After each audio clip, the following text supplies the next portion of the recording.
Athlete Lives Network exclusive interviews.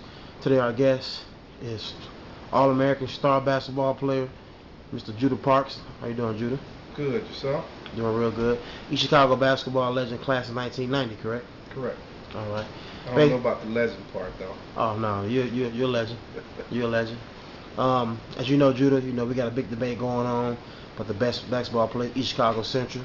But before we get there, I want people to know who you are, where you started at, your early influences, and your early days in college, high school, and everything else, what you're currently doing now. So, first question is, just tell us about who you are as a person and your early influences in sports. Wow, early influences. Probably started around the fourth, fifth grade. It's funny that I was at Harrison, and I was in the same class with Coach Todd's daughter, and that's what really got me started going to the games. And at that time I should say, Terry Artis, Derek Dunlap, and Anthony Jones, and those guys were playing, and it went on to Tony Harris and Arthur Fowler, Billy Sims, and those guys. So, I really looked up to those guys when I was young. Okay. What peers that was your same age that maybe was a little better than you at the time that you wanted to beat? At that time, pretty much everybody was better than me because to give you a brief history, I lived in the West Calumet Complex until I was 5. At 5 years old, I moved up to the East Chicago side of town, and I was at Harrison. So the majority of the guys that I ended up playing with in high school, we didn't start playing together till 7th and 8th grade. And the majority of them were ahead of me, as far as skill-wise, probably up until late in the 8th grade is when my skills started to come forth. I grew a little bit, lost the majority of the baby fat that I had, and really started getting some confidence around that time. Okay.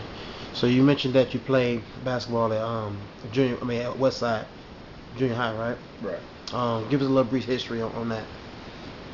Well, it was some of the core group, that I ended up playing with in high school. Jared Buggs,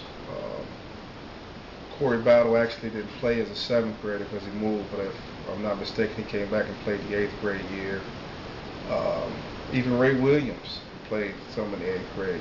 Those guys, and those pretty much the same guys we ended up playing with in high school. Okay. Now you're a freshman at East Chicago Central. Give us your goals for your freshman season as a freshman basketball player. I was never one to really set individual goals. I just want to do the best that I could. And going in, there was a lot of talk when I was a freshman. Jared Buggs and I both were named to as two of the top 5 freshmen in the state. And we had a great freshman team. I think we lost when the whole group was together. We may have lost one game. Wow. And then around the middle of the season, we started breaking the team up. Jared actually got moved up to varsity first, and then I got moved up to JV, and then later on we both ended up on the varsity as freshmen. So that itself was a great accomplishment for both of us as freshmen. What kind of experience did you have your freshman year playing varsity, and what athletes during that time was the stars at Central?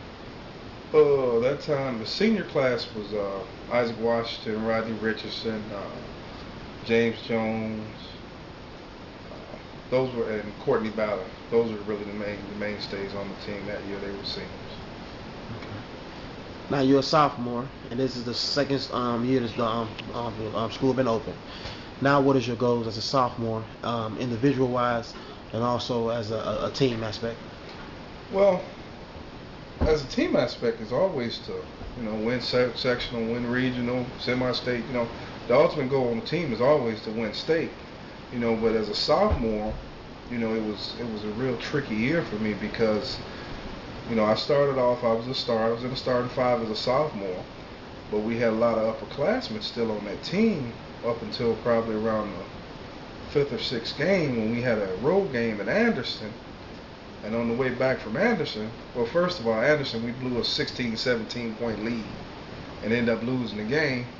and a few of the guys decided to have a few drinks on the bus on the way back home, and ended up getting kicked off the team. So that was a real tricky year. We ended up with, at the end of the year, we had, I want to say, 10 sophomores, a junior, and a freshman on that team as a sophomore, and we finished the year 11-11. Which was, it was tricky for me because I was able to, at the beginning of the year, I was able to lay back a little bit, because we had upperclassmen. But once the upperclassmen got kicked off the team, we really had to, come in and take more of a leadership role. Wow. Now you're a junior, and now it's time for you to start playing on the main stage. You had experience as a freshman. You got unexpected more playing time as a sophomore. Now what is the mission as a junior? Well, same mission again. To win sectional, win regional, get downstate. And for me, coming in as a junior, I had all the confidence in the world. Come off a sophomore season where I averaged around 17 points a game. I had gotten better as a player. Everybody else on the team had gotten better as a player, and we got better as a team. All of us together. We ended up getting a transfer in, Willie Taylor from Indianapolis, Arlington, who was about 6'6", 6'7". And for us to have somebody 6'6", 6'7" was great. We had never had anybody that size. I think we ended up finishing 19-7 or something like that, losing to Kokomo in the semi-state championship game. Wow. After losing in semi-state with your junior season, now you're a senior. Now what is your goals as a senior? Because now it's time for going to college, really getting your name out there. I remember being a young guy, hearing about you all the time. So I knew you was a great basketball player, but I didn't know what you really had going. So I went to the first game of the season. Can you give us a little impact on that? Well, I think my senior year really started the summer before, when I was fortunate enough to play on an AAU team that was based out of Indianapolis. And we played all over the United States that summer. We probably played 100, 110 games that summer, and I got myself some real valuable experience. I was playing against guys that ended up being first-round draft picks. The Adrian Autry's that played at Syracuse, the Brian Reese's that played at North Carolina, and guys like that. And we really held our own. I got some, AAU All-American honors during that summer and some all-tournament teams. So I'm coming into my senior year thinking, this is a core group that's been together since we were sophomores. We're really going to do some damage and make some noise. And the team goal, of course, was to win the state championship. My individual goals at that time were to be an all-state player, Indiana All-Star, and get a 4-year scholarship to a Division I college. Okay. Who's the starting five for your team when you was a senior? Well, Delmar Johnson was the point guard. Charles Ricks played the 2. Eric Irvin started sometimes. I started at the 3 or 4, and Jared Buggs at the 5. Wow. So how did your season go as a senior? Great senior season. Throughout, we start off 1-0 in the Turkey tournament. We lose to Gary Roosevelt in the championship game of the Turkey tournament, and then we run off 19 straight wins. Beating everybody that came near us. Going to sectionals at 18 straight wins. We go into sectionals at 19-1, ranked number 1 in the state, but missing one big part, and that was Delmar Johnson, who tore his Achilles tendon the week before sectionals. Wow. So as you guys, what did it do for your team, losing a great leader like that and a great point guard? Well, anytime you lose a point guard of Delmar's caliber, it makes it real tough. And you can get by some of the lesser talented teams. We didn't have any problem with Andran the week that he tore it. We didn't have any problem with Clark in the first round of sectional, but we had a big problem with Bishop Noel in the sectional championship game. Ended up losing 81-77.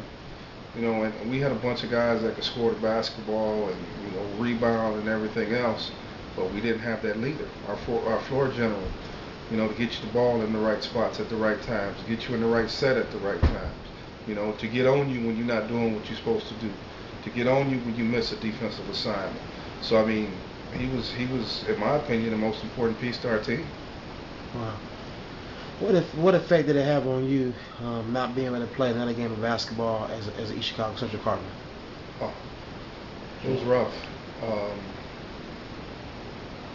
Man, I cried. I probably cried for an hour after the game, and you don't miss what you have until it's gone. That saying is so true, and that's what you experience when you're a senior and it's all taken away from you. So when you was emotional, was it because you lost the basketball game, or was it because of all the relationships you built with the coaches, the teammates, all the hard work? It was more the relationships. It was, of course you hurt because you lost the game, but it's the relationship that you've developed. And you got to remember, we have been started developing these relationships in the 7th and 8th grade. So you're talking about 6 years. 2 years of junior high school and 4 years of high school. And we had developed a relationship with Coach Todd also. So we felt like we let him down. We let our student body down. We going to the sectionals ranked number 1. And I believe to this day, and nobody can tell me any different, Delmar Johnson doesn't tear his Achilles tendon. We're the 1990 state champions in basketball.